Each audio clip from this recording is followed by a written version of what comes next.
I'm Alex Carter. And if you think you've seen a dysfunctional family, trust me, mine would make your skin crawl. I'm 26 now. But it feels like I've lived 3 lifetimes, all thanks to my father, Glenn Carter. He was obsessed with one thing, turning me and my older brother Brandon into what he called real men. Translation: cold, cruel, and completely detached from emotion. My earliest memories aren't warm bedtime stories or family vacations, they're fists flying at 5 a.m. during what Dad dubbed warrior mornings.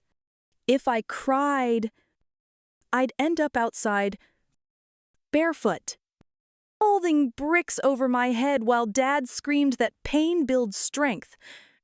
Brandon, he ate it up. By 12, he was voluntarily sleeping on the hardwood floor.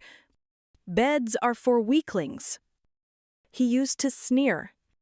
By 15, Brandon was a shell with callous knuckles and dead eyes, and Dad adored him for it. Me, I found other ways to cope. I buried myself in books.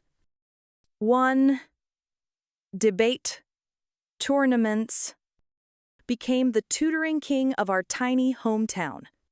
When I proudly showed Dad my straight A report card, he ripped it in two right in front of me. Words are for cowards. Alex, he spat. Your brother broke a kid's jaw yesterday. That's real achievement. I was 16 when I realized Brandon was gone for good. That Thanksgiving, out of nowhere, he punched himself in the face at dinner. Blood poured onto the turkey as he grinned. Pain is weakness, leaving the body, and Dad clapped like it was the best show he'd ever seen. Mom, she kept eating. Like that was all perfectly normal. So I learned to fake it, wrapped my hands for training, but never punched back hard. I acted like I worshipped those Navy SEAL documentaries Dad loved. I even dated a girl named Riley just because she had a reputation for being aggressive Dad's type. Secretly, I saw a therapist.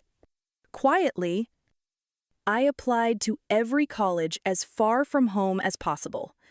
By some miracle, I made it to UCLA, majoring in psychology with a focus on trauma recovery. I built a real life there. Got a job working with kids from violent homes, kids like me, and shared a small but beautiful apartment with my girlfriend, Naomi. Naomi was a dance teacher. She had this incredible calmness about her. The complete opposite of my chaotic childhood. Dad would have called her useless. And then, the call, Alex, Dad said, his voice oily and casual. Brandon's being honored next weekend. By event. We expect you there. Against every instinct, I agreed to go. Call it hope. Call it curiosity. Or call it unfinished business. But nothing could have prepared me for what I saw when I walked through that front door. Brandon looked like a ghost dressed in muscle. His face was hollow, cheekbones sharp, arms covered in bruises and scars. He walked with a limp, but his grin, that was still intact. Little brother, he barked, hugging me so tightly I thought my ribs would crack. You look soft. His voice dripped with disgust, disguised as affection. Then Dad appeared. Gray-haired now, but still terrifying. His eyes scanned me like a predator, sizing up weak prey. Did you get even softer? Alex, look at those hands, like a girl's. He grabbed my wrist. Squeezing hard. Brandon. Show him what a real man's hand looks like. Brandon proudly held up a twisted, scarred mess. Broken glass training. He whispered. No feeling left. Beautiful. Right. That's when I saw it, a table in the corner covered in weapons, brass knuckles, a spiked bat, broken bottles. Dad clapped his hands once. Tonight, it declared, you boys will fight. Winner earns my respect. Loser. Well, a loser isn't my son. I felt Naomi freeze beside me. Her grip on my arm turned to ice. Not happening, I said, stepping back. But Dad moved fast, blocking the door. You stopped being my son long ago, prancing around in California, letting that woman boss you around. Let's see if a bat can knock the softness out of you. In one terrifying motion, he swung. I barely ducked. The bat splintered a photo frame on the wall. Brandon, he laughed like it was Christmas morning. Come on. Alex fight back. Dad swung again. This time, he grazed my shoulder. Pain shot down my arm as warm blood soaked my shirt. Fight like a man, he roared. I grabbed a chair, hurled it toward him, and bolted for the back door, but Brandon tackled me mid-run. You're not leaving until you prove you're one of us, he hissed. The kicks came fast and brutal. I curled up, protecting my head as best I could. Through blurry vision, I saw Naomi disappear and moments later, return with police. Afen in handcuffs. Dad was still screaming about real men and soft boys. Brandon's expression flipped instantly. Switching from attacker to actor, we were just roughhousing, he told the officer smoothly. Got a little out of hand. It's all good. But it wasn't. The moment the cops left, my phone lit up with messages. My extended family was already gossiping. Alex snapped. Brandon had texted the group chat. Attacked Dad. He's been unstable for years. Even Naomi was trembling, asking, Are you sure you're okay? Did I make things worse by calling the cops? The truth is, I couldn't even answer her. The noise around me was deafening. But one thing was clear, this wasn't over. Dad may have been cuffed and taken away. But I knew exactly how this would play out next, and I'd spent my entire adult life preparing for it. This time, I wasn't going to play by their rules. The day after that nightmare returned to my childhood home, I sat on the edge of my bed, staring at my cracked phone screen as message after message rolled in from cousins, aunts, uncles, none of them asking if I was okay. Instead, they parroted the same tired script Brandon had written. We always knew something was off with you. Heard you attacked your own father. You've changed. Alex. I didn't reply to any of them. But every notification felt like a fresh punch to my gut. Each one proving that this wasn't just about Dad or Brandon anymore. This was about an entire family willing to rewrite history while I was still bleeding from the truth. Even Naomi, though kind and supportive at first, was struggling. She tiptoed around me, carefully choosing her words, watching me like I might break, or worse, explode. When I came home that evening to find her car parked at a strange angle and all 4 tires slashed, I didn't even bother wondering who had done it. The answer was obvious. Brandon or one of his cronies had made their next move. And Naomi's pale face told me she knew it too. The balance between us began to shift in that moment. She was afraid, and suddenly I realized I wasn't just fighting for myself anymore, but for her peace of mind, which was already crumbling faster than I could patch it back together. The next day, my job called, and I knew before I even picked up that this was about the fallout. The executive director's voice was gentle but firm as she explained that an anonymous complaint had been received about my mental instability and violent history. The phrasing was deliberate, designed to sound factual while being pure character assassination. "We think it's best if you take a leave of absence while we investigate," she said, which felt like watching the carefully constructed life I'd built brick by brick buckle under an earthquake. I couldn't stop. By the time the call ended, Naomi was pacing our tiny kitchen, nervously biting her thumbnail as she asked, "Do you think it's going to stop here?" A question that left a cold pit in my stomach because I already knew the answer. It wouldn't. The legal system didn't move quickly enough to keep up with the pace of this personal destruction. Dad made bail within 48 hours, and the first thing he did upon release was drive straight to my building, to lean against the brick wall out front, and snap a selfie, his twisted smile in the foreground, my apartment door in the background. The caption read, "Just checking in on my son, worried about his mental health after his little outburst." Within minutes of posting it, the comments flooded in from old neighbors, family, friends, and distant relatives, all offering support for him and casting sideways glances at me in emoji, form sad faces, prayer hands.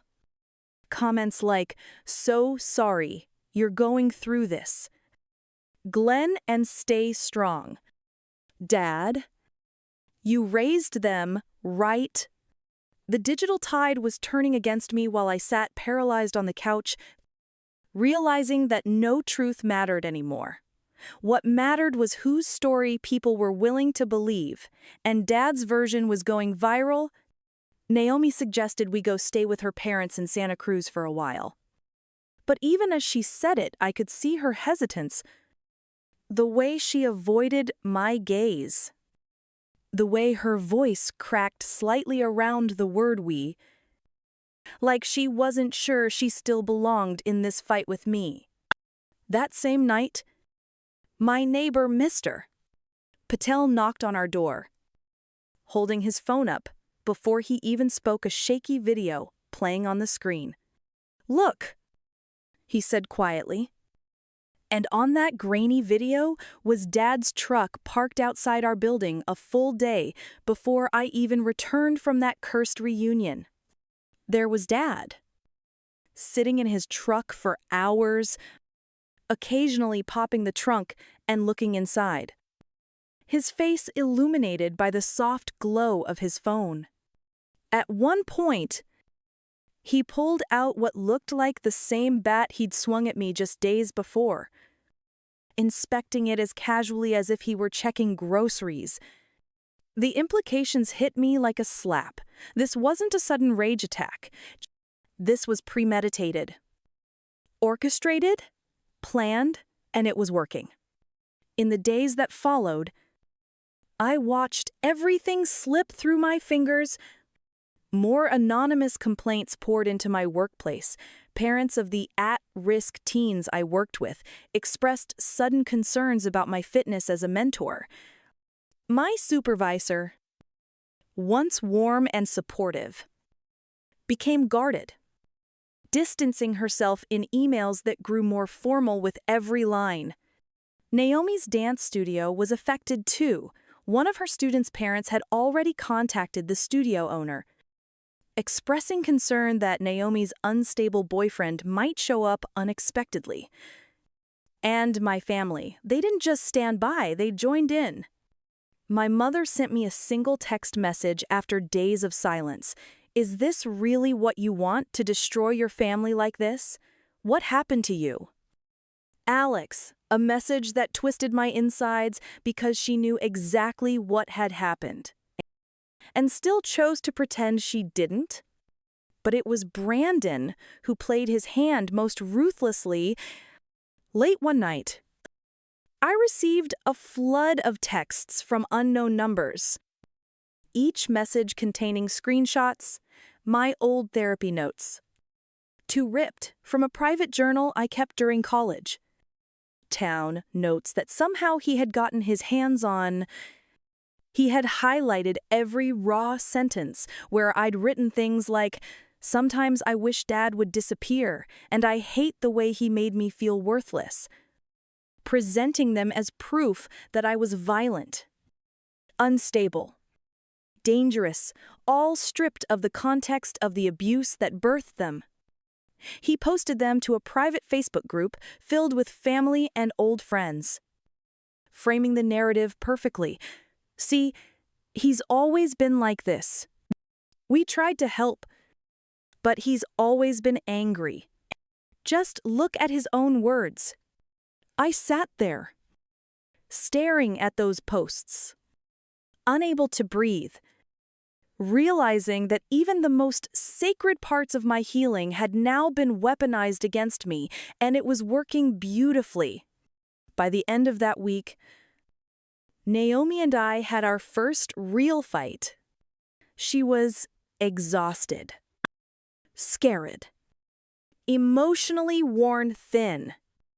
And I couldn't blame her, but it didn't make it hurt any less when she finally asked, "Are you sure you aren't dragging me into something bigger than just your family?" Her question wasn't cruel. It was terrified and fair. I wanted to tell her no, that it would get better soon, that this was all temporary, but even as I opened my mouth to speak, I knew it wasn't true. This wasn't temporary. This was just beginning. That night, as I sat alone in our dark living room, packed boxes, and Naomi's trembling silence from the bedroom down the hall, I realized something chilling. If I kept trying to fight them like the person I'd become, rational, ethical, measured, I would lose everything. They weren't playing by any rules. And my entire life was burning down because I still clung to some naive belief in fairness, in decency, in justice. The system wouldn't save me. The police wouldn't protect me. My community was turning on me and Naomi. Sweet Naomi. She was fading away before my eyes because she was drowning in my family's poison too. I sat there in the dim glow of a single lamp, watching the video footage of Dad casing my apartment building again and again. Rewinding, pausing on his smile, his casual cruelty, his certainty that I couldn't stop him, and a horrible thought crept into my mind. How slow and deliberate if I was going to survive this. I would have to stop fighting like Alex Carter, the social worker with degrees and ethics and soft hands, and start fighting like the son Glenn Carter had always tried to mold me into, and that realization felt like a kind of death. I woke up the next morning before dawn, not because I wanted to, but because my mind wouldn't shut off. The digital noise of messages, threats, and complaints never stopped. But the louder noise was in my head, a drumbeat, reminding me that I had no time left to hope this would blow over. Naomi moved around the apartment silently, her face pale and tight as she gathered some clothes into a suitcase she left conspicuously near the door. She didn't say anything, and neither did I. We both knew what it meant, but neither of us had the energy to acknowledge it out loud. because we both needed to believe this was just temporary, even though we knew better. Before she left for work, Naomi hesitated in the doorway and asked one simple question. "What's your plan?" "Alex." But I didn't have a clean answer. Only that drumbeat inside me. Only that sick knowledge that I would have to fight dirty, because every polite approach I had tried was a disaster. When the door clicked shut behind her, I finally let out the breath I'd been holding for hours and sat down at my laptop. It wasn't hard to guess how Brandon and Dad were coordinating their attacks. They were creatures of habit and ego, and they couldn't resist leaving fingerprints everywhere. My only advantage was that I knew them better than anyone else on Earth. And I'd learned how to read between their lines long before I ever learned to read books. I created fake accounts that afternoon, new social profiles with avatars pulled from stock photos and bios, carefully curated to appeal to Dad's supporters. I joined the online communities where they congregated, the fatherhood strength groups and traditional manhood forums where Dad was now being treated as a folk hero, the strong-willed patriarch who had only wanted the best for his children and been betrayed by a soft liberal son poisoned by California values. It made me sick to even read the comments, but I needed access. Needed to know how they were thinking, and within hours, I was welcomed as one of them, eager, admira asking questions, praising their philosophy, sharing memes glorifying hard men and bemoaning the decline of real masculinity. Each comment was a small betrayal of myself. But I didn't flinch anymore, because this was the only battlefield where I could still move. That night, I discovered what they were really planning. A new program Dad was launching called Carter Warrior Camp. Using my childhood as the curriculum, every twisted lesson he had drilled into me and Brandon was now being sold as a lifestyle retreat for fathers and sons. Their promotional material included photos of us as children. One particular image made my blood run cold me at age 8. Crying during training? With the caption, "Weakness is taught, but so is strength." They were monetizing my childhood trauma, packaging it for eager buyers.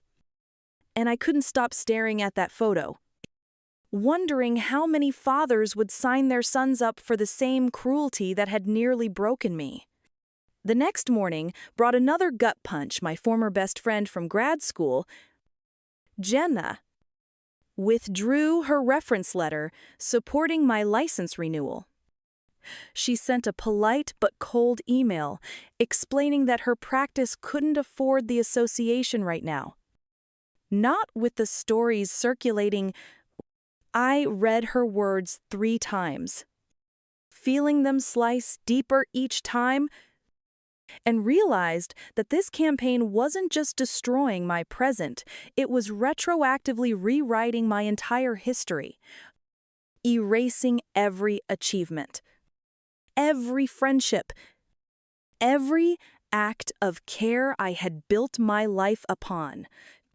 My phone buzzed again and again, notifications from news articles quoting Brandon as a concerned family member, positioning me as an unstable, violent black sheep whose career should have ended long ago. By the time Naomi came home, she didn't even take off her coat before telling me she had asked for a transfer to another studio across the state. "It's not forever," she insisted, her voice cracking at the edges. But I heard what she didn't say. I felt the distance she was putting between us because she couldn't handle the collapse anymore. Couldn't live inside my war zone. That was the night I stopped fighting to prove myself innocent. The evidence was everywhere, but no one cared. They believed Dad because he made them feel good about themselves. Made them feel strong, righteous, clear about their role in the world. I was just noise. Now a complication. Annuisance. But if I couldn't win through justice, I could win another way by hitting them where they would never expect it. I stayed up all night scouring records and old contacts, reaching out to people who still owed me favors, and asking questions I never thought I'd ask. I learned things about Dad's financial dealings that no one else knew: how he had been moving money out of state, setting up shell companies in Brandon's name, using sketchy trusts to hide his assets. And then I found my leverage: an old contractor who used to work with Dad. A bitter man who'd once accused Dad of stiffing him on payments, but never had proof. When I approached him, I didn't have to convince him much. He handed me folders of old records, envois, signatures, emails that painted a very different picture of Dad as a businessman, not the strong patriarch he sold online, but a petty crook who'd been cooking his books for decades. But even that wasn't enough, because I knew how this worked now. Just having evidence wouldn't matter unless I weaponized it the same way Dad had weaponized my therapy notes. I spent days drafting anonymous reports, sending them to regulators, to former clients, to business competitors who would delight in tearing him down. Each email I sent was a step deeper into his game. Each lie I told about my identity was a little death of the person I used to be. But I couldn't stop. Because for the first time, I could see the outlines of a plan that might actually work. The next move came from Brandon. And it was brutal in its simplicity. He posted a heavily edited audio clip of a conversation we'd had years ago, me venting about Dad. My anger raw and vulnerable, and clipped it perfectly so that it sounded like a confession of violence, a threat. I want him gone, I had said back then, but he stripped all the context around it and presented it as cold intent. The local news picked it up immediately, running headlines like "Social Worker's Violent Past Revealed," and quoting Brandon extensively about how concerned he was for my mental stability. It was the moment I realized that this war had entered its final phase: reputation obliteration. I couldn't just fight back anymore. I had to destroy them first, or I would disappear completely. As I sat on the couch that night, Naomi's suitcase gone, her side of the bed empty, my work gone, my reputation shredded, I came to a horrifying realization: I had nothing left to protect except my revenge itself. I was free, not in the way I had imagined, but in the way a person who has lost everything becomes unshackled from the rules that once restrained them. For the first time since this nightmare began, I felt calm, clear, cold. This was no longer about clearing my name or proving my worth. This was about watching Dad's entire house of lies collapse in on itself, brick by corrupt brick. And I was ready to light the match. The first time I heard Dad's voice again wasn't in person, but through a podcast he launched that week. His smug tone filling the quiet of my empty apartment. Raising warriors in a weak world, he called it. And its first episode was all about me, a cautionary tale. He said, about how indulgence and softness ruin men. He never used my name directly, but the story he told was unmistakable. His failed son, raised, right, but corrupted by modern culture, who betrayed the family and was now unraveling publicly. His followers ate it up, flooding his comment sections with praise and promises to send their boys to his warrior camps. I sat in silence as I listened, my fingers tightening around a glass of water until it cracked in my hand. I wasn't just an afterthought to him anymore. I was the fuel for his brand. And that made my next move terrifyingly easy to justify.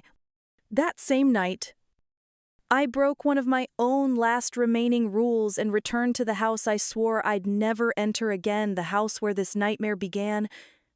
But this time, I wasn't the frightened child hoping for scraps of approval. I was the architect of the collapse he never saw coming. Under cover of darkness, I slipped through a side window I knew would be unlocked. Dad had never cared much about actual security because he thought fear alone kept people honest. His arrogance made my work easier. Inside, I navigated every creak of the old hardwood floors by memory.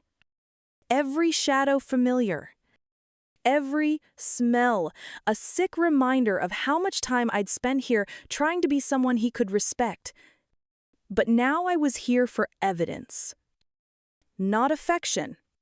In the dusty study where he kept his financial records, I planted a listening device behind a stack of old law books and copied every document I could find: bank statements, business ledgers, proof of hidden income streams, forged invoices. The man who preached discipline and honor online was laundering money through shell accounts, funneling profits to Brandon's name, evading taxes while condemning me as a disgrace. As I slipped out before dawn, I didn't feel triumphant or even angry. I felt surgical, as if I was dismantling a machine bolt by bolt. I no longer needed rage to drive me forward. Clarity was enough. And clarity was dangerous. By noon the next day, I'd hired a forensic accountant, an old college acquaintance with loose ethics but sharp skills, to piece together a paper trail even Dad couldn't explain away. Every payment hidden from authorities. Every fraudulent transaction. Every shady business relationship. Soon, it would all be mapped and prepared. "What's your end game here?" my new partner asked, raising an eyebrow as he flipped through the files I provided. I didn't answer right away because the truth was too dark to say out loud. This wasn't about restitution or justice. This was about humiliation. About making Dad watch everything he built rot from the inside while pretending I wasn't the one pulling the strings. At the same time, I fed anonymous tips to journalists who'd interviewed him during his rise as a fatherhood guru. Carefully curated leaks, all timed perfectly to coincide with his podcast releases, casting doubt on his image just as he was gaining momentum. Articles began appearing questioning the legitimacy of Carter Warrior Camp, citing unnamed sources and quietly suggesting financial irregularities. I watched from behind my fake accounts as his supporters twisted themselves in knots defending him. But the seeds of doubt had been planted. Every headline that hinted at scandal drained a little more credibility from his brand. And Dad, ever the narcissist, couldn't help but respond publicly, drawing more attention, fanning flames he couldn't control. Brandon, meanwhile, was becoming erratic. His posts grew more unhinged, his videos increasingly desperate as he tried to shield Dad's reputation while dragging mine further down. But I knew my brother too well. Beneath that performative loyalty was fear. Fear that when Dad eventually fell, he'd fall right with him. I exploited that fear with precision, reaching out through a disposable number to an old gym buddy of his with hints about Dad's offshore accounts. Within days, Brandon started unraveling, panicking on social media about fake news and deep state conspiracies. alienating even the most hardcore followers. Watching him spiral felt less like victory and more like inevitability. He was too deeply entangled in Dad's rot to escape clean. But even as I tightened the noose around them, the cost on my own life was staggering. Naomi was gone now. On her side of the closet, empty. Her toothbrush missing from the bathroom. Our mutual friends stopped calling, their silence louder than any accusation because it meant they didn't want to pick a side. My reputation in my field was destroyed, my license still suspended pending investigation. My name quietly blacklisted from every organization I had once worked so hard to be part of. I couldn't walk into a grocery store without catching suspicious glances. I couldn't go online without seeing another rumor about my alleged instability. But instead of breaking me, this isolation hardened me. Because I no longer had anything left that Dad could take from me except the satisfaction of watching him think he'd won. The final trigger came when a video surfaced online showing Dad confronting me at a supermarket 2 weeks before my career imploded. In the footage, which Brandon had clearly leaked, Dad played the part perfectly smiling gently, asking about my well-being, while I, exhausted and cornered, pushed past him in obvious distress. The caption read, "Estranged son lashes out at loving father trying to reconnect." The comments section was a cesspool of sympathy for him and disgust for me. I watched it all with a strange detachment, realizing that this was the narrative now. No one outside this mess would ever believe my version again. But the best part was, I didn't need them to, because while the world debated my sanity, I had orchestrated a far more devastating strike. The forensic report was complete, and I delivered it anonymously to every agency with jurisdiction, tax authorities, business regulators, and a few private watchdog groups I knew would gleefully publicize any whiff of scandal. And then I did the one thing Dad would never have expected. I sent a copy directly to him, hand-delivered by courier, with a note containing only 2 words: "Your turn." It was a declaration and a death sentence wrapped in the same package. Because I knew exactly how Dad's ego would react, he wouldn't go quietly, wouldn't calmly accept the fall. He would thrash, accuse, self-destruct, tearing his own empire down as he tried to save face, and that's exactly what happened. Within 72 hours, Carter Warrior Camp's website vanished. His podcast ceased broadcasting abruptly. Articles appeared detailing financial fraud, hidden accounts, and years of unpaid taxes. Enraged former clients demanding refunds. His supporters turned on him fast. The speed of betrayal breathtaking to watch, as those who had praised him now denounced him as a fraud. Claiming they'd always had doubts, Brandon went silent entirely. His online presence erased overnight, a final act of cowardice I'd expected from him all along. But what I didn't expect was how empty the victory would feel as I sat in my apartment, surrounded by silence, not triumphant, not relieved, just numb. I realized what I had become in the process. I had won. I had destroyed Glenn Carter, dismantled his myth, erased his legacy, and in doing so, I had also erased myself, becoming precisely the cold, calculating man he'd always wanted me to be. But that was the price of freedom, wasn't it? And now, I was finally free, if freedom still meant anything at all. The silence that followed my final move was deafening. But it didn't feel like peace. It felt like the quiet after an earthquake, where the ground hasn't finished shifting and you're left waiting for the next wave of destruction. For days, I didn't leave the apartment, surrounded by the ghost of Naomi's presence, that her absence heavier than her body ever was. Her empty side of the bed, her sweater still draped over the back of the chair, her tea mug on the counter.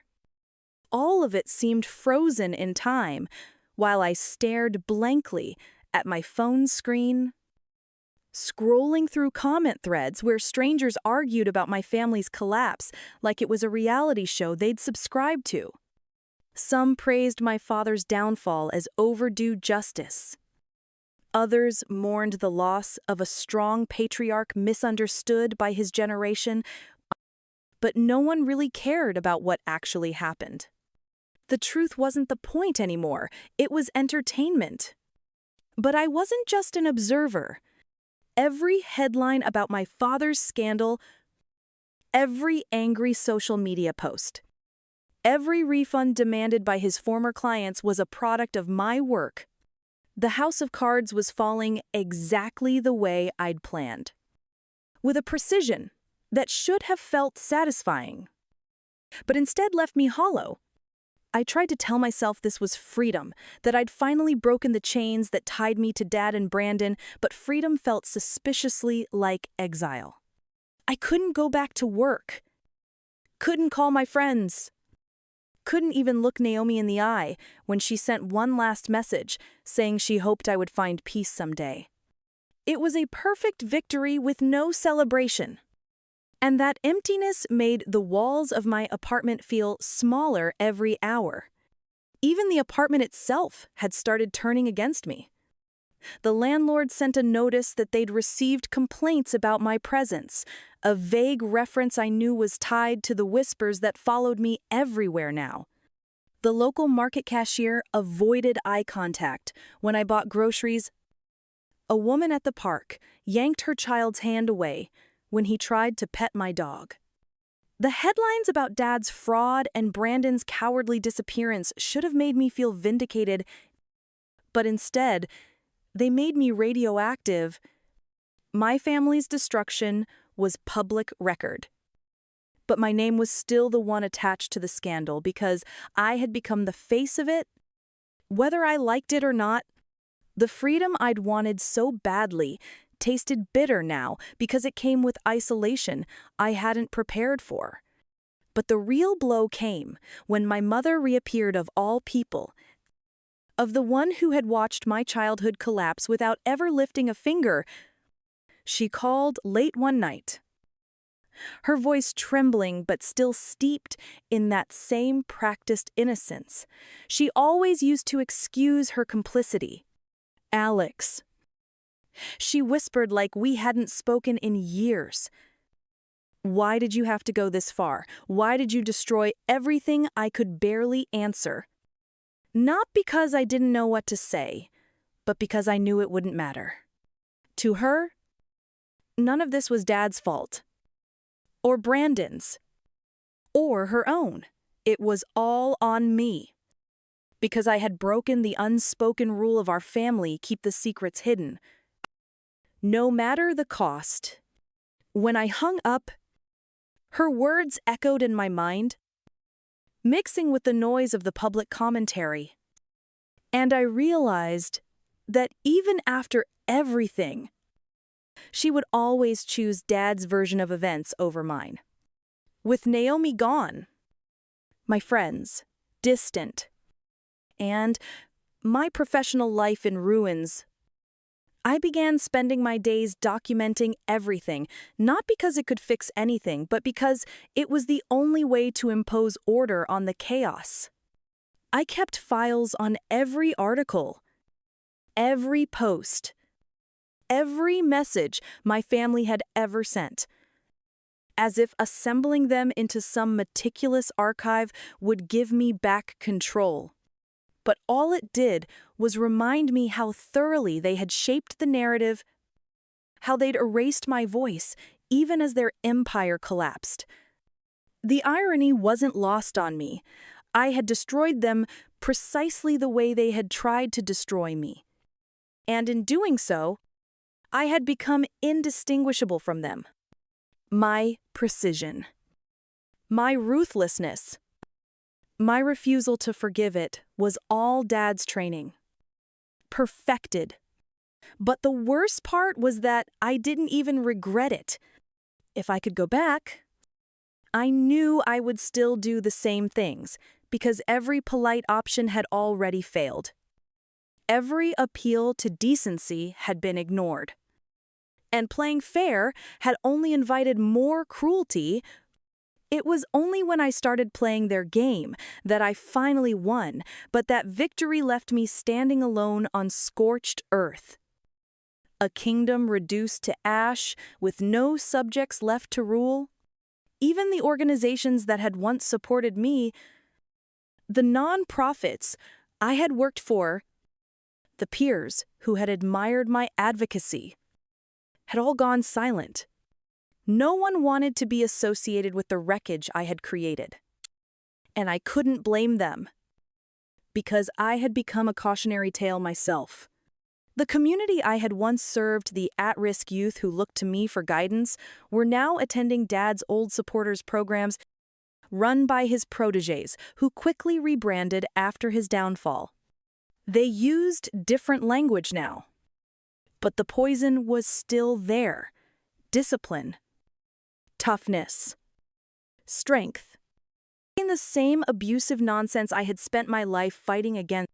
Watching it unfold from a distance was almost too much to bear. Because I had thought taking Dad down would end the cycle, but all it did was push it underground, where it could spread without me standing in the way. It was a bitter lesson. You can destroy a man, but you can't destroy an idea that people want to believe in, no matter how poisonous it is.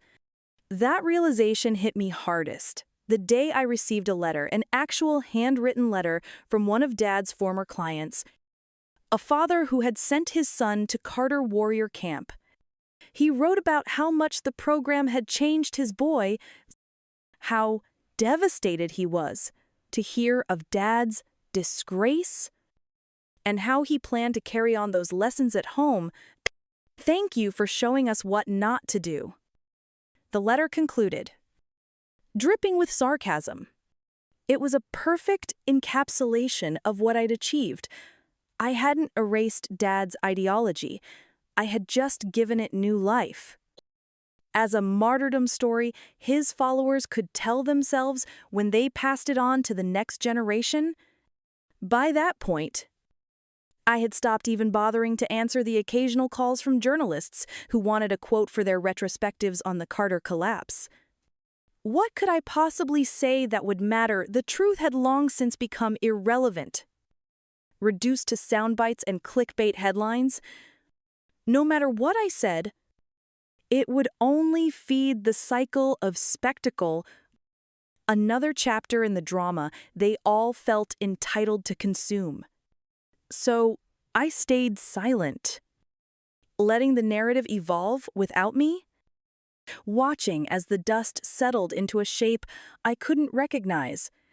I had destroyed my enemies, but I hadn't saved myself, and that was the final, cruelest twist of all. And still, every morning I woke up and sat at my desk, staring at the files I'd accumulated, organizing them with obsessive care, as if documenting this nightmare could retroactively justify it. I told myself it was for posterity, for the record, so that someone, someday, he would see what really happened, but the truth was simpler and sadder. It was all I had left. The life I'd built was gone. The people I'd loved had left, and the only thing remaining was the story itself, which I now controlled completely, but no longer believed could ever be heard honestly. I thought revenge would feel like liberation. But instead, it felt like living in a house full of mirrors, every reflection showing me a different version of the man I had become, and none of them looked like the man I thought I was fighting to protect. For weeks, I lived like a ghost, trapped in my own apartment, documenting everything but interacting with no one.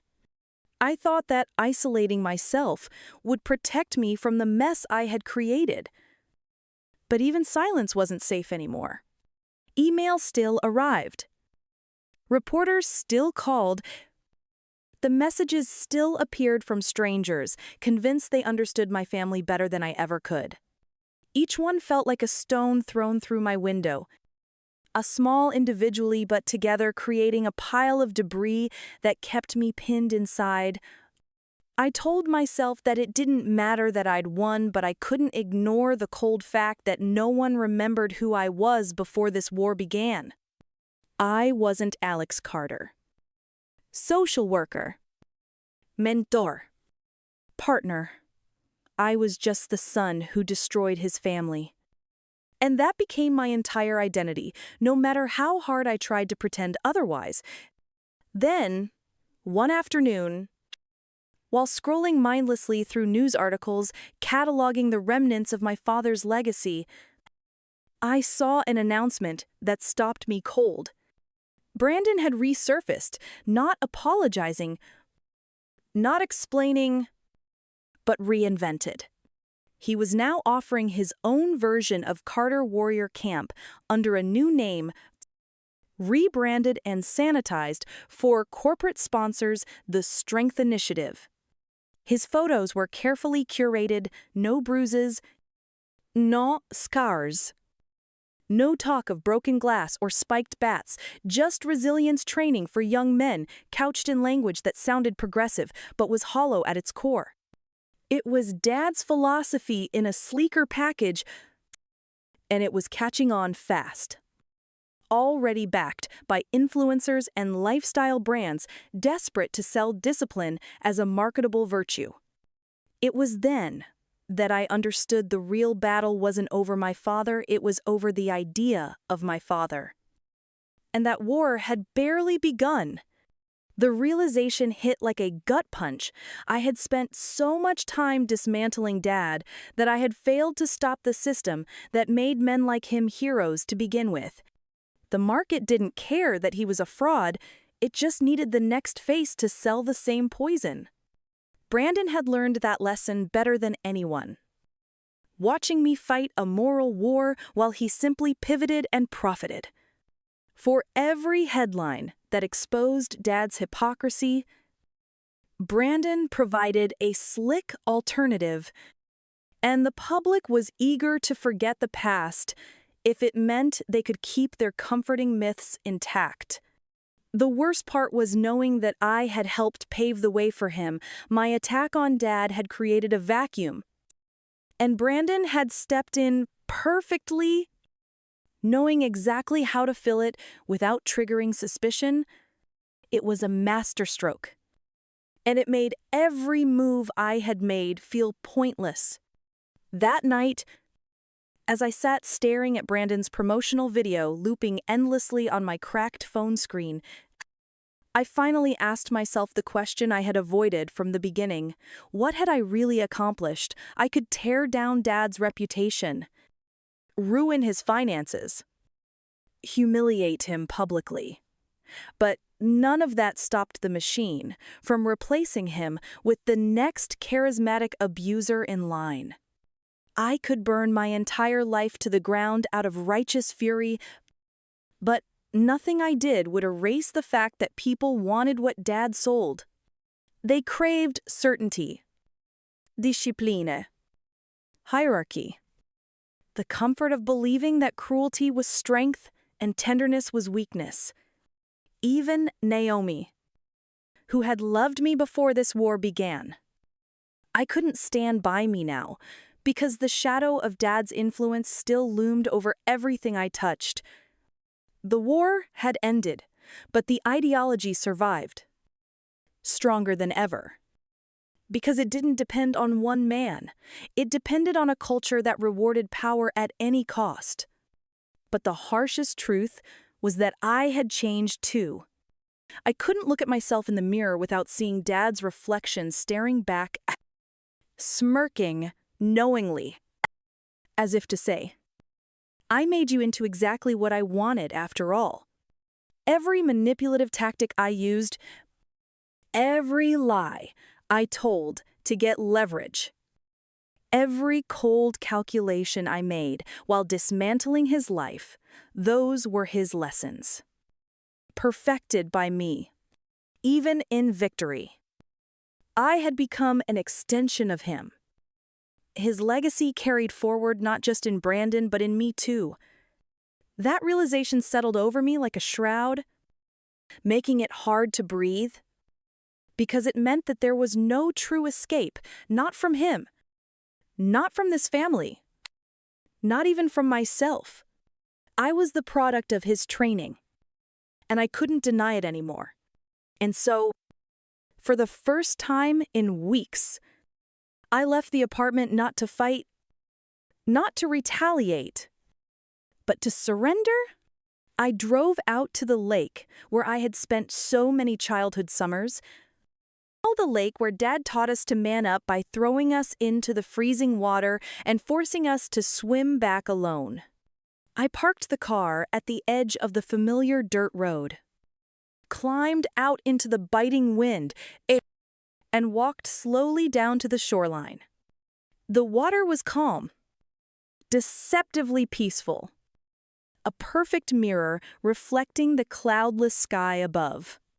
I stood there for what felt like hours, letting the cold seep into my bones, remembering every moment I had spent here trying to earn his approval, every punishment disguised as a lesson, every bruise passed off as love. It felt fitting that it would end here not with revenge, not with redemption, but with acceptance. I pulled out my phone one last time and deleted every file I had assembled the archive. The evidence, the meticulous documentation of my father's crimes and my family's betrayals, every click felt like removing a weight I hadn't even realized I was carrying. But by the time it was done, I felt light and hollow all at once. Without that archive, I had no more proof, no more record, no more justification for what I had done, and that was exactly what I needed. The world didn't care about the truth anyway, and neither did I anymore. The truth was irrelevant. All that mattered was that I was still standing, even if I no longer recognized the man who stood there.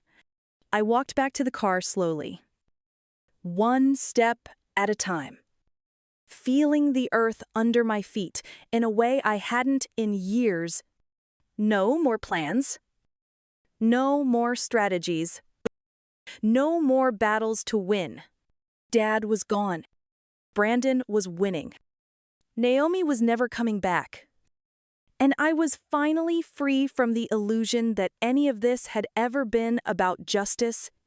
All it had ever been about was power, the power to control the narrative, the power to dictate who was right and who was wrong. Oh, the power to define what family meant. And in that game, none of us ever truly won. We just took turns playing the villain until the credits rolled. As I pulled out onto the empty road and watched the lake disappear in my rearview mirror, I realized I didn't feel triumphant or defeated. I just felt empty, and maybe that was its own kind of peace. Because after all the pain, all the manipulation, all the twisted lessons and betrayals, there was nothing left to fight for and nothing left to prove. I had reached the end of the story and discovered that closure isn't something anyone gives you. It's something you take for yourself when you finally stop trying to rewrite the past, and maybe, just maybe, that emptiness was the clean slate I needed all along. Too story, too unaware that I owned the docks. My brother dismissed me as CEO. He must ensure the survival of his entire fleet. He is now pleading with me to return. Okay. Read it. Hold on tight. This is a doozy. Occurred during the previous year and recently came to an end. The day my brother took over as CEO of our family's shipping business. I was fired. I'm not in the mood for lawsuits. So we'll call it Tideway Transport. Big brother. He said, "You don't understand modern logistics." Knowing full well that he was going to get screwed, I simply grinned and left. This is what transpired. Imagine that I am a 42-year-old man who has been managing Tideway Transport's operations for 17 fucking years. We transport goods up and down the Pacific coast from this location in Port Townsend, Washington. Containerized freight. Bulk cargo lumber going to Japan. Electronics returning from South Korea, and agricultural products traveling between California and Alaska are all handled by our operation. Our largest client is a tech company that ships $40 million worth of components a year.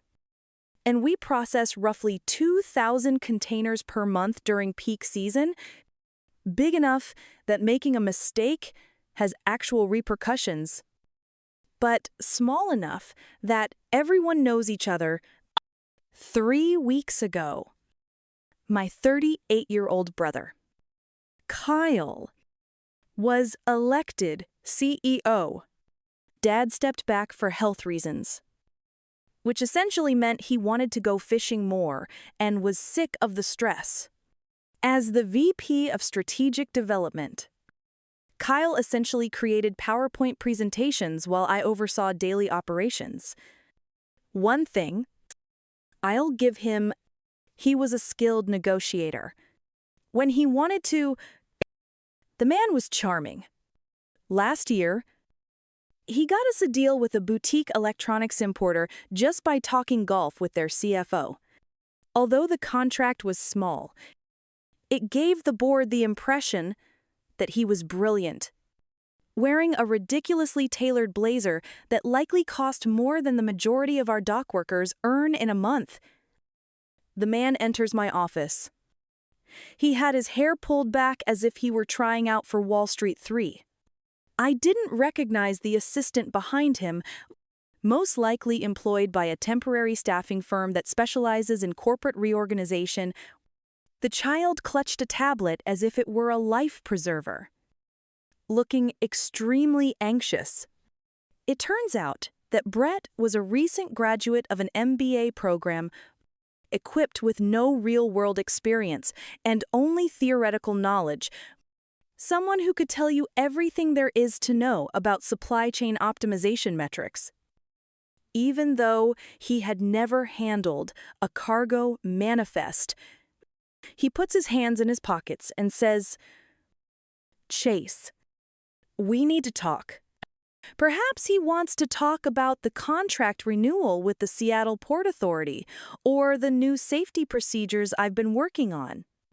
We'd been negotiating a 5-year extension that would secure our largest client relationship, or maybe the crane maintenance schedule. We had some equipment issues that needed addressing before they became expensive problems. Nope. I'm making some changes. The board supports it. You don't understand modern logistics. I laughed. This guy was telling me I don't understand logistics. I've been negotiating dock leases since he was doing beer bongs in his USC dorm room. I've handled port disputes that would have sunk us. managed crews through 3 different labor strikes, and somehow kept us profitable, while bigger companies went under. Hell, I was the one who figured out how to optimize our container stacking system to increase capacity by 15% without expanding our footprint. The optimization system involved completely rethinking how we position different container types based on weight distribution, pickup schedules, and crane access patterns. Heavy containers on the bottom, time-sensitive shipments near the gate, refrigerated units close to power connections. Sounds simple, but it took 2 years of trial and error to perfect, and it saved us about $340. Annually in handling costs. "You're firing me?" I inquired, just to make sure I heard this clown correctly. "I'm bringing in fresh thinking. Leaner. Faster operations." Gavin Murray from Access Line is coming aboard as CEO. Brett was practically vibrating with nervous energy behind Kyle, probably realizing he'd just witnessed a corporate execution. Kid looked like he wanted to disappear into the floor tiles. Gavin freaking Murray, consultant turned CEO. This guy's resume was like a greatest hits album of corporate disasters. He'd streamlined 3 companies into bankruptcy and walked away richer each time. His last gig was with Pacific Marine Solutions, where he implemented an efficiency protocol that resulted in 2 major accidents and a $3.2 million OSHA fine. Word around the industry was that he'd collect his 6-figure consulting fee, then vanished before the lawsuit started flying. The accidents weren't minor either. First one involved a crane operator who'd been forced to work double shifts due to Murray staffing cuts. Guy fell asleep at the controls and dropped a 40-foot container into the hull of a cargo ship. Second incident was a dock worker who got crushed when safety protocols were bypassed to meet Murray's new aggressive throughput targets. Both times, Murray blamed operator error instead of acknowledging that his cost-cutting had created dangerous working conditions. I could see the writing on the wall. Gavin's playbook was always the same. Cut, creep, sizes. Defer maintenance. Squeeze suppliers until they deliver substandard parts. Then act shocked when everything falls apart. I grabbed the only thing I wanted from that office: an old black and white photo of our grandfather standing next to the original crane at our first dock. Grandpa built this whole thing from nothing back in the 60s with 2 trucks and a handshake deal for dock space. "You have no idea what you just did," I told Kyle on my way out. "Don't make this harder than it has to be," he replied. Funny thing is, 5 years back, when we were tight on cash, I started putting some of my own money into long-term fallback options. Quietly. A few investments that would give me leverage if things ever went sideways. Let's just say I wasn't spending my end-of-year bonuses on new trucks or office espresso machines. The assistant followed me out like he was escorting a security risk, walking to my car. I looked back at the terminal across the water, those gray cranes standing like giant metal dinosaurs against the bay. Kyle could play CEO all he wanted. Bring in his fancy consultants and restructure whatever made him feel important. But here's the thing. He forgot I own the ground those cranes were standing on. Next morning, I'm sitting on my porch with coffee, watching freighters crawl across the Sound like lazy whales. First time in 17 years I hadn't opened my laptop by 6:30 a.m. Felt weird as hell. The silence was kind of unsettling. No emergency calls about delayed shipments. No weather alerts affecting our scheduled arrivals. No crew scheduling headaches for nearly 2 decades. My phone had been my leash to that place. Now it just sat there. Quiet. My phone starts buzzing. Text from Leah, one of our port supervisors. The new guy is already taking shortcuts. According to the dock team, safety procedures are being reassessed. Are you all right? Assessed again? Corporate voices are heard.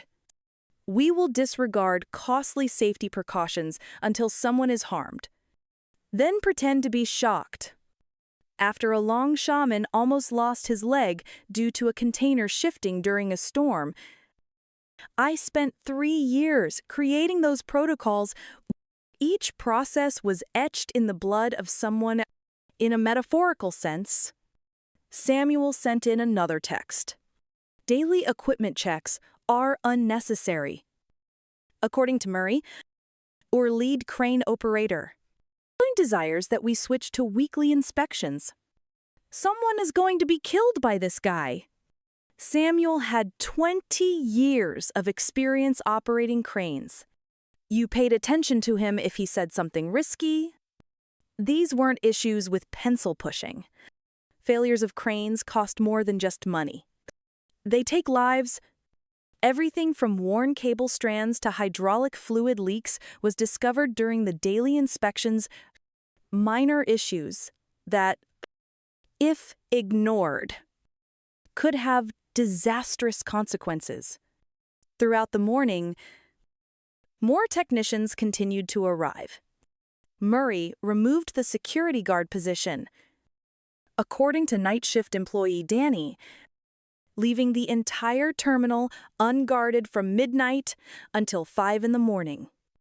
According to Sarah and dispatch, any delay would ripple through the entire schedule because the new efficiency protocols eliminated buffer time between vessel arrivals. Dad arrives carrying pastries. He had most likely been up since 4 in the morning, too proud to call and apologize directly, but worried about what Kyle had done. While eating in silence, we observed the water. Near the shipping lanes, a Coast Guard cutter was conducting patrol runs. It was probably routine, but it made me realize that we worked in a highly regulated sector where errors had repercussions that went beyond financial gains. It was something you could have prevented. He responded when I finally stated that I had not voted for it. However, you also failed to stop it. I took a step too far back. After a long silence, he confessed. It takes him a long time to acknowledge his mistakes. But he eventually does. I gave the first clue about what was going to happen at that point. In 78 days, the leases on Docklands 4 and 5 will expire. Dad stopped his coffee mug from reaching his mouth. For the past 10 years, they have been on rolling renewals. Yes, I personally purchased that land 5 years ago through a shell corporation called Pacific Holdings LLC. And since then, market rates have increased by 22%. His mind was working so hard that you could almost hear it. He is not a fool. I worked in this industry for 40 years. This meant exactly what he knew. About 60% of our container volume was handled by those 2 dock facilities. Without them, Tideway would be forced to pay exorbitant prices or look for substitute facilities that, to be honest, weren't present in our operational region. Here's what Kyle was unaware of. The company was unable to purchase the land outright when the original dock owner wanted to sell 5 years ago. After upgrading our container handling equipment and growing our fleet, we were cash poor. I therefore leased it back to Tideway after purchasing it myself as an investment. It only served to maintain the stability of the family business. There was no markup or profit. They will be crippled by that.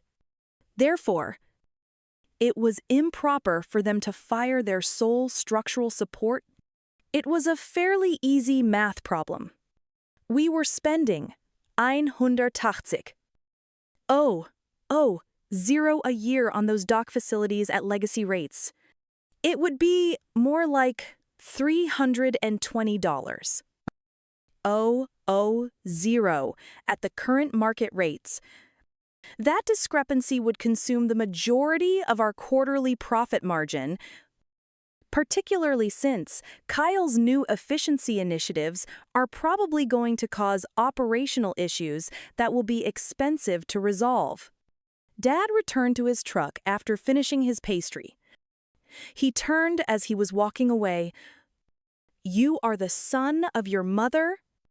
That essentially combined a warning and a compliment coming from him.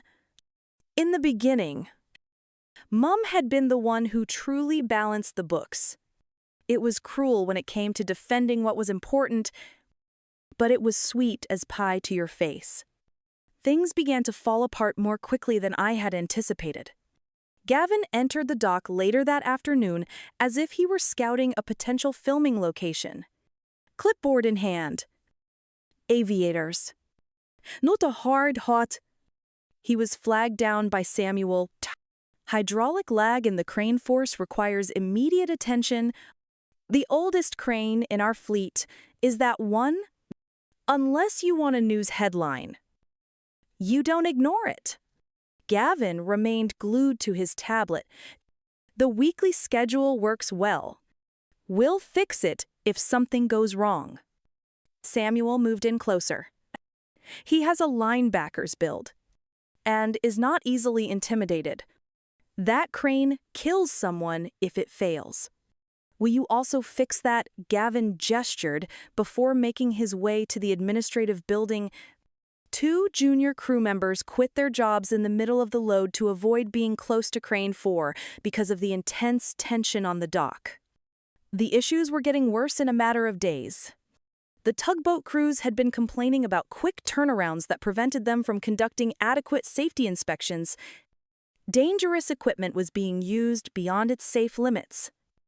And the night shift was understaffed.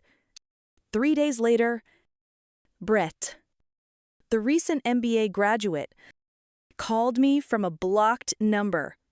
With trepidation, he said, "Mr. Desmond, although I am aware that you are no longer employed by the company, is there any way we could discuss the maintenance records? Why? We should digitize everything." Mr. Murray says, but none of the crew understands the meaning of these notes. Furthermore, nobody is able to locate the crane calibration rotation schedule. Gavin, did you cut the paper logs? Indeed. He can then work it out. Click. Kyle sends me this amusing email the following day. The subject line is tied up the investigation of continuity. It hurts when guys try so hard to sound professional. Chase. In an effort to preserve continuity throughout the change in leadership. I would be grateful if you could send me your notes and operational files. Your advice would be very helpful to the board, and our new consultant. The formality of the tone was absurd. I used to get texts from this same guy saying, "Hey bro, where are the crane manuals kept?" I looked at that email for 10 seconds or so before closing it, since he was unable to answer simple operational questions. No answer is required. Spreadsheets and schedules weren't the only things in my operational files. They involved years of managing relationships with customs officers and tugboat captains, among others. For example, being aware that the night shift customs inspector had a habit of incorrectly sequencing paperwork, which could cause clearance to be delayed by hours, or that Captain Rodriguez from Pacific Towing preferred to receive vessel assignments by radio rather than digital dispatch. My lawyer sends me a follow-up from the Tideways legal team the following day. The same thing. More esoteric words. They wanted my personal notebooks. 5 years worth of handwritten notes about contract details. Supplier quirks. Repères. Schedules. Crew management tricks. Safety protocols. And all the little institutional knowledge that keeps a place like this running. The problem is that none of that was stored on company servers. I'm a dinosaur. Because computers crash and I don't trust cloud storage, I keep physical notebooks. Every phone call, every meeting, every arbitrary 2A, M. I've written down my chicken scratch handwriting, along with my explanation of why the crane in Section C makes that strange noise. These notebooks included invaluable information, such as the fact that we can receive a 15% discount from our Vancouver-based parts supplier if we place our orders by the 20th of every month. Or that due to existing patterns, the night shift tugboat captain prefers to approach Dock 3 from the north. Or that certain crew members are best suited for working together, while others must be scheduled on different shifts. My attorney made it very apparent that you don't know anything about them. If they really want them, let them submit a motion for discovery. At that point, Leia and my other contacts began to spread the rumors. Still employed there. Gavin had reduced the number of employees working the night shift at Northport Terminal from 6 to 4. Skeletal staffing caused 2 seasoned crew members to resign rather than continue working. Because of this, the work was risky. He sent out 3 ships without performing the required dry dock maintenance. Apparently, the Seabird's captain was furious. He formally complained to the Coast Guard about it. Kyle called Captain Williams directly in an attempt to defuse the situation. According to reports, Kyle said, "Let's be reasonable. We cannot afford to postpone regular inspections." Williams silenced him. "With a fleet that isn't designed for shortcuts, you're playing CEO. Until we are all green, my crew doesn't move." Kyle ended the call. This time, Williams copied all regulatory agencies from here to Juneau within 48 hours of filing a new complaint. We received a compliance audit flag. The incident involving the Seabird was especially foolish. The ship required regular propeller shaft maintenance and hull inspections, typical tasks that, with proper execution, take roughly 18 hours. Murray ordered the ship to leave with temporary repairs after concluding that the maintenance window was ineffective. Captain Williams would not approve the departure until the necessary repairs were finished. The message that truly caught my attention came from Leah. But Murray went over his head to the harbor master and received the clearance anyhow. The insurance representative inquired about dock ownership. I told them I had no idea. They promised to look through public records. Murray claims that repairs are not within the budget, despite the fact that the hydraulic leak on Crane 4 is getting worse. The leak eventually stopped 2 days later. Mid-load crane for stalled mid-spin with a 12-ton container dangling over Dock 5. Emergency crews had to secure it manually before the wind could swing it into the support beams. For 3 hours, the entire operation was shut down. Longshoremen refused to work anywhere near the compromised crane. The container was carrying $800. Zero worth of electronics that nearly ended up as expensive scrap metal. No one got hurt, miraculously. But it delayed 4 shipments, triggered a union complaint, and nearly earned us a $50. Zero fine from port authorities And guess who magically wasn't available when the Coast Guard showed up asking questions? Yes, Murray. I knew Kyle was going to make a big comeback at that point. The day following the crane mishap, he had the nerve to show up in person at dock for full-on swagger mode, aviator's clipboard. Looked button up like he was headed to a golf tournament. Not a ticking liability zone. I was on site with Leah checking on the hydraulic replacement quotes we'd sourced back when the maintenance budget still existed. He strutted over like he owned the pavement under his feet. "I thought you'd moved on," he said with that fake smile. "I did," I replied. "But unlike you, I still give a damn about the people working here." He scoffed. "You're bitter because I'm doing what you never could. Modernizing. Streamlining. Streamlining. You mean ignoring safety checks? Slashing shift coverage and betting. No one files a lawsuit before the whole thing collapses." He leaned in. "Relax. Chase, you played your part. Old guard gets replaced. That's how progress works." I didn't say a word. Just stared past him at the leaking hydraulic line he still hadn't authorized repairs for. He followed my gaze. Then smirked. "Minor hiccups. Yeah," I said. "Until someone D's." See, Tide was insurance policy was written assuming the company leased dock space at stable long-term rates from a neutral third party. In the actuarial calculations that determined our premiums were based on operational stability and predictable costs. Except I wasn't neutral anymore. And those rates were about to change dramatically. I called my lawyer that night. "I want to formalize the new lease terms. Send me your valuation model," she said without asking. Why game on? A week later, I'm getting a call from Harbor Mutual that's Tideways insurance carrier risk compliance director named Nate McIntyre. "Mr.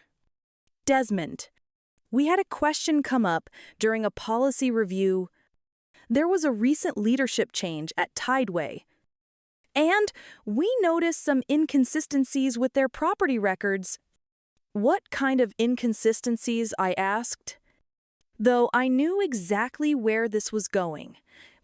"Well, our policy was written under the assumption that these facilities were leased from an independent third party under long-term agreements, but preliminary research suggests the ownership situation may be more complicated. Insurance companies hate complications. Complications mean variables they can't predict, which means risk.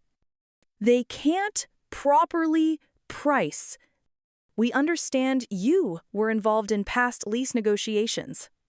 Are you able to confirm who currently owns those properties?" That would be me. I said, calm as could be. Long silence. "I see the company's new leadership has been under the impression they still have 10-year guaranteed rates at the current rates. They don't. That clause expired last quarter. I've prepared new lease terms that reflect current market conditions."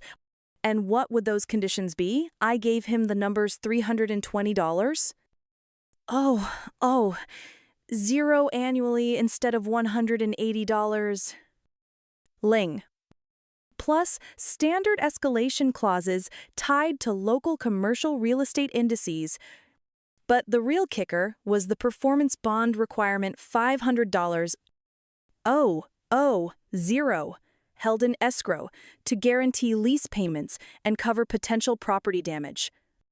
McIntyre went key it for a solid $6. I could practically hear him pulling up actuarial tables and recalculating risk models in the insurance world. Sudden cost increases and cash flow disruption are red flags the size of football fields. You could hear this guy's actuarial brain calculating risk assessments. If Tideways suddenly had to pay market rates for their primary dock facilities, their profit margins would go from tight to underwater real quick.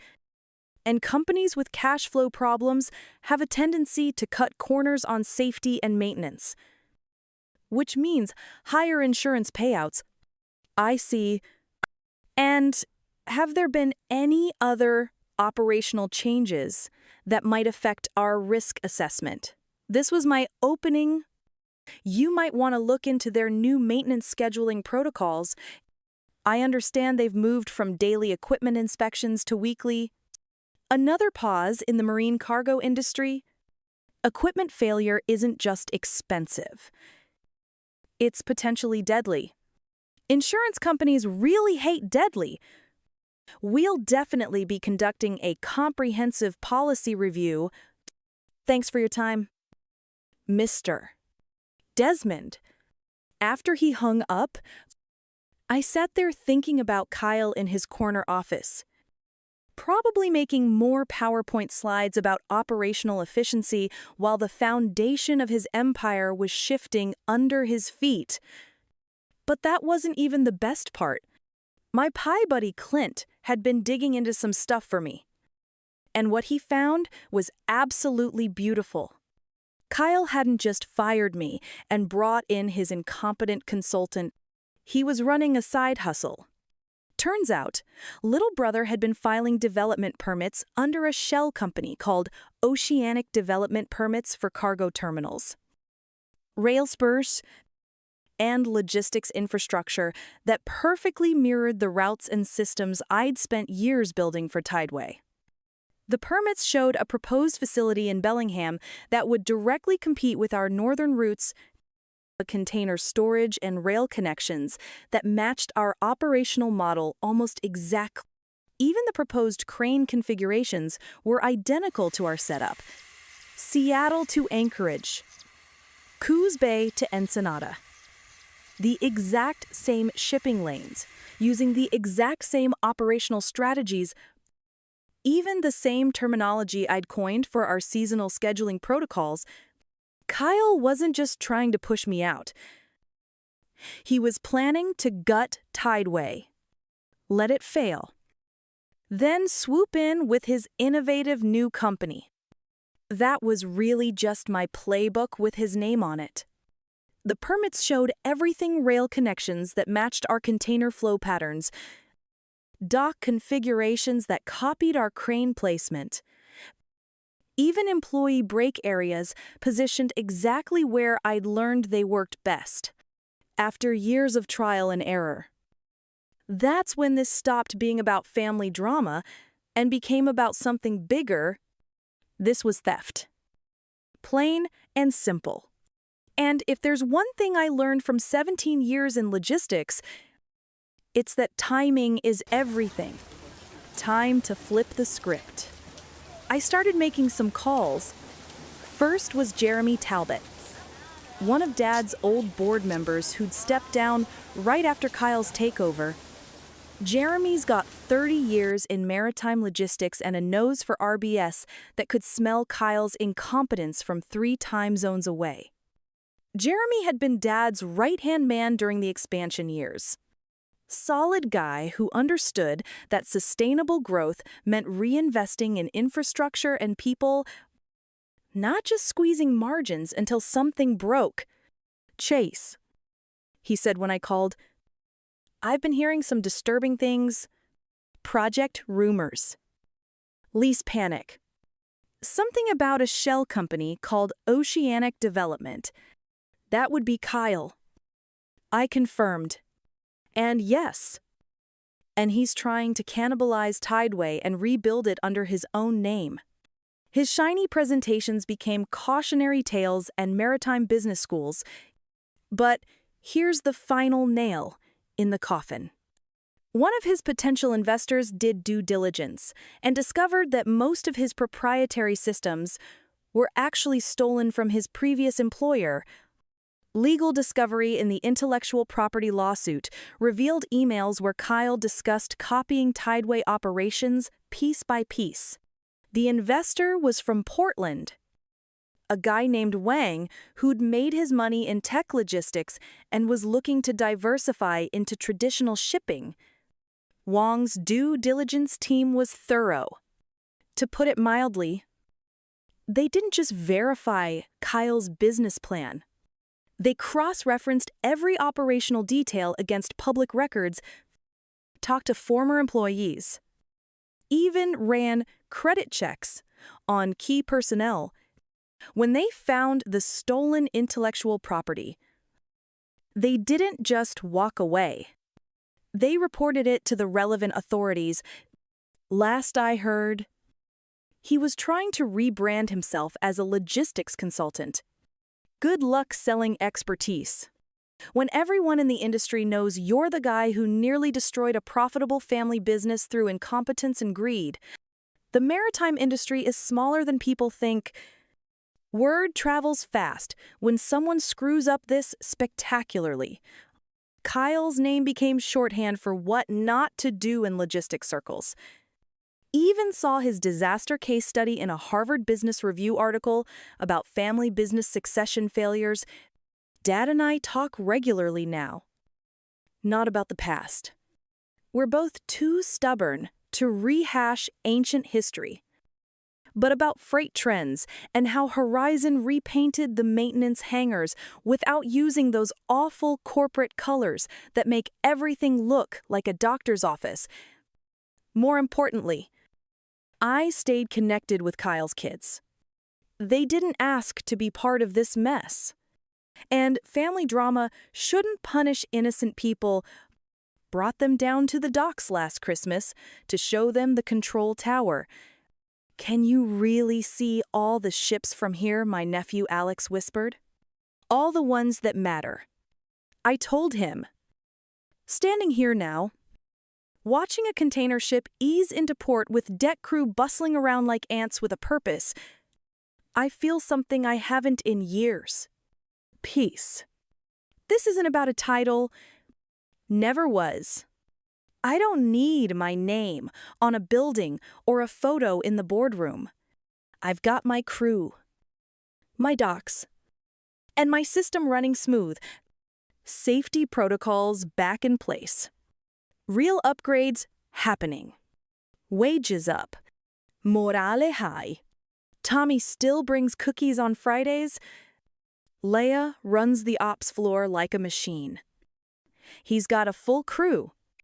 Real parts. Real budget. Rick doesn't have to sleep in the break room anymore. Kyle thought he could fire me and delete 2 decades of work. Instead, he deleted himself from an industry that doesn't forget, and I'm still here. Boots on concrete. Clipboard in hand. Making sure the tide keeps moving.